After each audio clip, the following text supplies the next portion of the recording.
Mixed by Aryan Alvela Bihar। माँ काली recording studio बचौता Khagaria. छोड़ी के छोड़ी पढ़ाई लेखा करिया छोड़ी के छोड़ी पढ़ाई लेखा करिया दीदी के छोड़ दिल जिला मोतिहारिया कगली कोचिंग में सबका से टॉप गे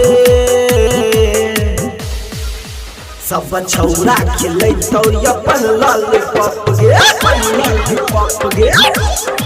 सब छौरा खेलै तो अपन लॉलीपॉप गे छौरी के छौरी पढ़ाई लेखा करिया छौरी के छौरी पढ़ाई लेखा करिया दीदी के छोड़ दिल जिला मोतिहारिया क्या गली कोचिंग में सबका से टॉप गे सब छौरा खेलै तो अपन लॉलीपॉप गे सब छौरा खेलै तो अपन लॉलीपॉप गे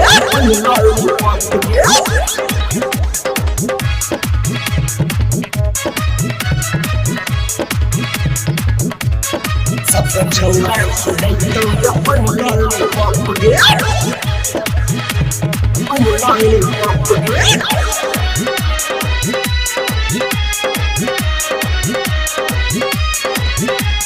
छौरिया बारा छै रे भैया अभियो कुबारा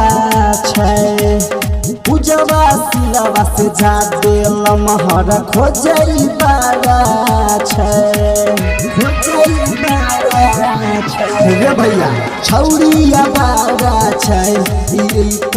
अभियो कुबारा छै पूजवा सिलवा से जा देल महर खोजई बारा छै छौरी पातर कमरिया कर गरम दिमाग या लग जाइए छौरी के लहंगे में आग तोहर जवानी देखी पूरा 16 साल छै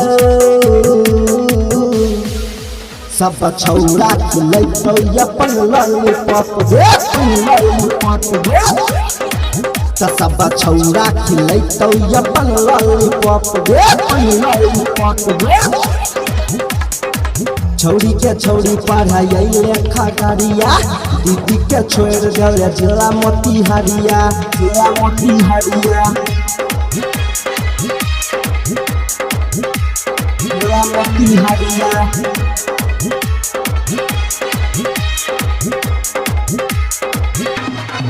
दीदी के छोड़ दिल जिला मोतिहारिया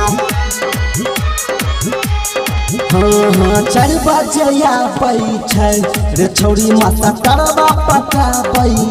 छै बगल में बैठ सट के औ तो अपन नंबर बढ़ाबै छै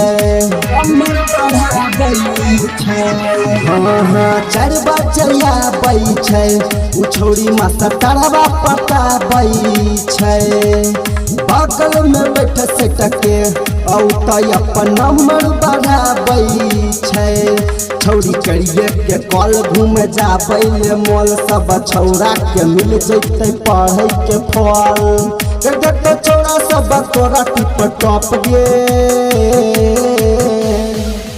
सब छौरा खेलै तो अपन लॉलीपॉप गे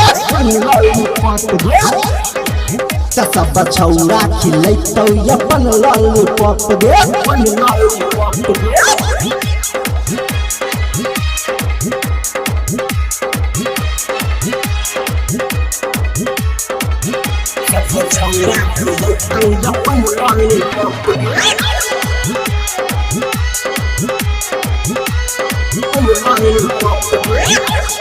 आर्यन राइटर बिकिया मिल के लिखै छ गाना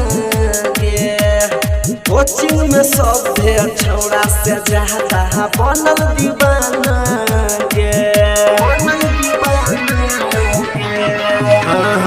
आर्यन राइटर बिकी बनस लगाबै छ गाना गे कोचिंग में छौरा सब से ज्यादा बनल दीवाना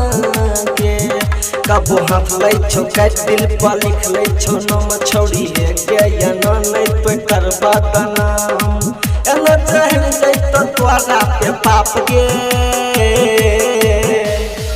आ इन दलबो खिलैतौ अपन लॉलीपॉप गे अपन लॉलीपॉप गे आ रोशन सिंह खिलैतौ अपन लॉलीपॉप गे। माँ काली रिकॉर्डिंग स्टूडियो बचौता खगड़िया।